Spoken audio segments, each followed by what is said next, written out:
بسم اللہ الرحمن الرحیم۔ معزز سامعین، آج کی ہماری ویڈیو کا موضوع گفتگو ہے کہ یزید کی قبر کو کس نے اور کیوں کھولا۔ یہ واقعہ یزید کی وفات کے کتنے سال بعد پیش آیا؟ تو چلیں ویڈیو کا آغاز کرتے ہیں۔ دوستو، یزید نے اپنی زندگی میں ہی اپنے بیٹے معاویہ کو اپنا جانشین مقرر کر دیا تھا۔ یزید کے 12 بیٹے اور 5 بیٹیاں تھیں، لیکن اس کو اپنے بیٹے معاویہ سے بے انتہا پیار تھا۔ اس کی تعلیم و تربیت بھی شہزادوں کی طرح ہی کی گئی۔ یزید چاہتا تھا کہ اس کا یہ بیٹا اس کا حقیقی جانشین بنے۔ یزید نے حکومت سنبھالتے ہی اپنے دونوں بیٹوں خالد اور معاویہ کو اس وقت کے بہترین استاد عمر المقصوص کے مکتب میں 3 سال کے لیے بھیج دیا۔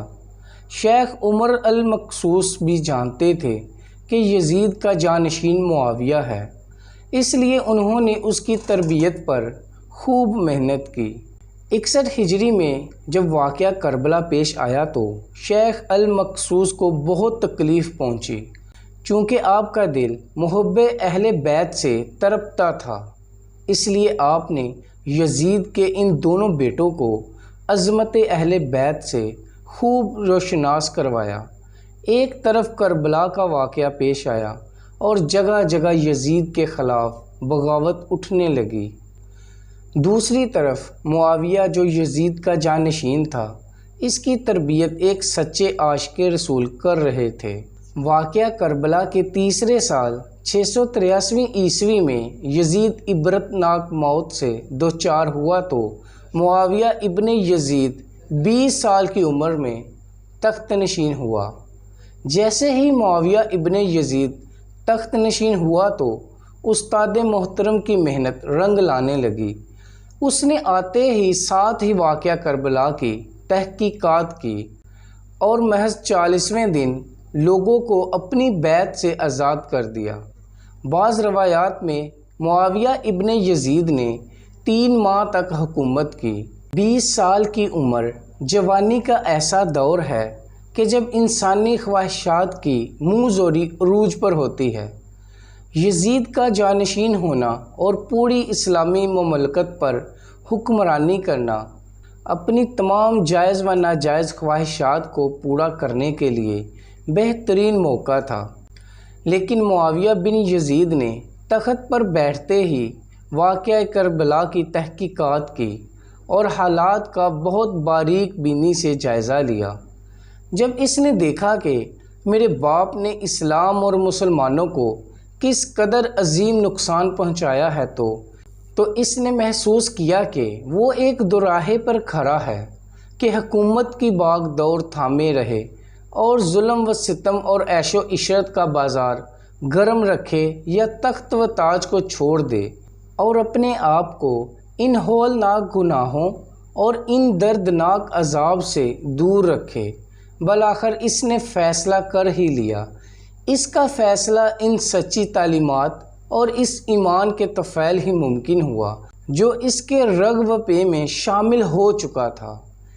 اس نے ایک عزم راست کے ساتھ حکومت کے عہدے داروں اور عوام کو مسجد میں جمع کیا اور پھر خود منبر پر جا بیٹھا۔ اس نے اپنی تقریر میں سب سے پہلے خدا کی حمد اور اس کے بعد رسول اللہ صلی اللہ علیہ وآلہ وسلم پر درود بھیجا، اور پھر وہ یوں کہنے لگا، میرے باپ یزید کو جب حکومت ملی تو وہ اپنے اعمال اور بدکاری کی وجہ سے ہرگز اس کا اہل نہیں تھا، لیکن وہ بھی اس پر قابض رہا اور اس کا نفس اس سے بدترین کاموں کی ترغیب دیتا رہا۔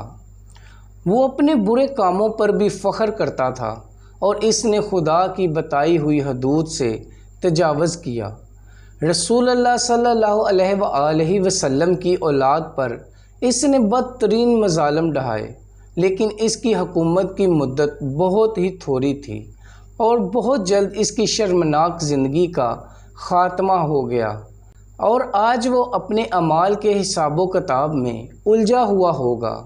جب معاویہ بن یزید کی بات یہاں تک پہنچی تو اس کا گلا رک گیا۔ کافی دیر تک وہ بلند آواز میں روتا رہا اور اس کے بعد وہ دوبارہ لوگوں سے ہم کلام ہوا اور اس نے کہا، اے لوگو، میں تمہارے گناہوں کا بوجھ اپنے کندھوں پر نہیں اٹھا سکتا اور نہ تمہاری دوستی کا طوق اپنے گلے میں ڈالوں گا۔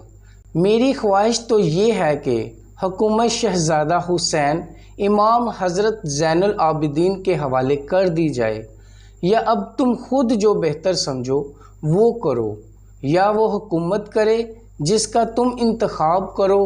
میں اپنی بیعت سے تم لوگوں پر سے ہاتھ اٹھاتا ہوں اور اس خلافت کو ٹھکراتا ہوں۔ معاویہ بن یزید کے ان جملوں نے محفل میں ایک طوفان برپا کر دیا۔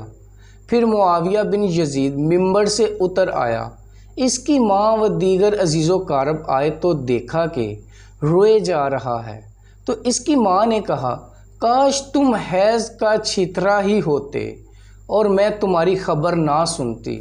اس نے کہا، خدا کی قسم، میں بھی یہی چاہتا ہوں۔ اگر میرے خدا نے مجھے معاف نہ کیا تو میرے لیے برا ہو۔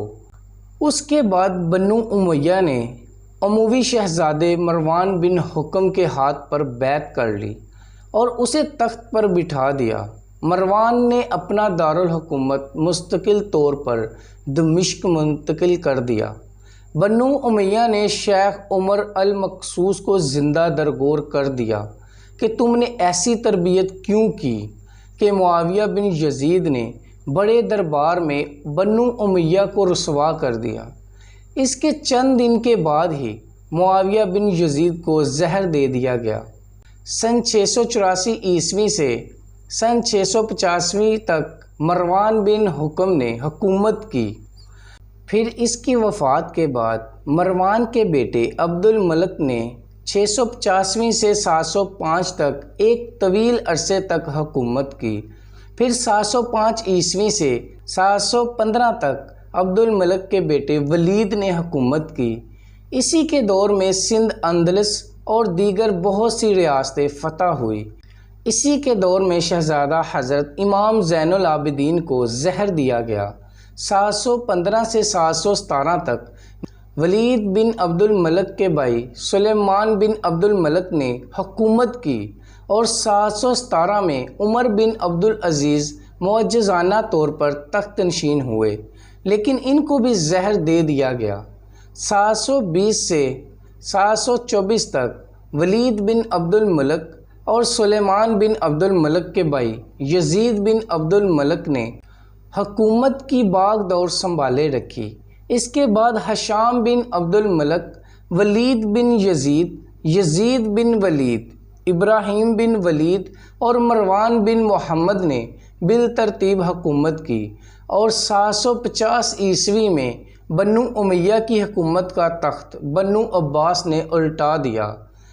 بنو امیہ کا آخری حکمران مروان ثانی ایک انتہائی سست اور ڈرپوک حکمران تھا، جس نے ابو مسلم خراسانی کے ہاتھوں شکست کھائی اور یوں بنو عباس کی حکمرانی شروع ہوئی۔ تاریخ کتابوں میں درج ہے کہ ابو مسلم خراسانی نے بنو عباس کے ابو جعفر المنصور اور ان کے بھائی ابو العباس الصفا کو حکمرانی سونپ دی۔ اس طرح بنو عباس کے پہلے حکمران ابو العباس نے آتے ہی بنو امیہ کا نام و نشان مٹانے کی قسم کھائی، بہت سے لوگوں کو قتل کر دیا اور کربلا کے واقعہ میں ملوث تمام کرداروں کی قبریں تک کھود دی گئی۔ اس طرح بنو عباس کے حکمران ابو العباس الفا نے یزید کی قبر کو بھی کھدوایا اور یہ کام اس نے اپنی نگرانی میں کروایا۔ وہ چاہتا تھا کہ یزید کو قبر سے نکالے اور اس کی لاش کو سولی پر لٹکائے۔ چنانچہ یزید کی وفات کے 65 سال بعد اس کی قبر کو اس وقت کے حکمران ابو جعفر اور ابو العباس کی نگرانی میں کھدوایا گیا، لیکن جب قبر کو کھولا گیا تو سب یہ دیکھ کر حیران رہ گئے کہ اس میں لکڑیوں کی راکھ، بدصورت کتے اور ایک اژدھے کے سوا کچھ نہ تھا۔ معزز سامعین، امید کرتے ہیں آپ کو ہماری یہ ویڈیو پسند آئی ہوگی۔ مزید اسلامک اور معلوماتی ویڈیو دیکھنے کے لیے ہمارے یوٹیوب چینل اسلامک سٹوریز کو سبسکرائب کیجیے گا تاکہ ہماری آنے والی ہر نئی ویڈیو آپ لوگوں تک بآسانی پہنچ سکے۔ شکریہ۔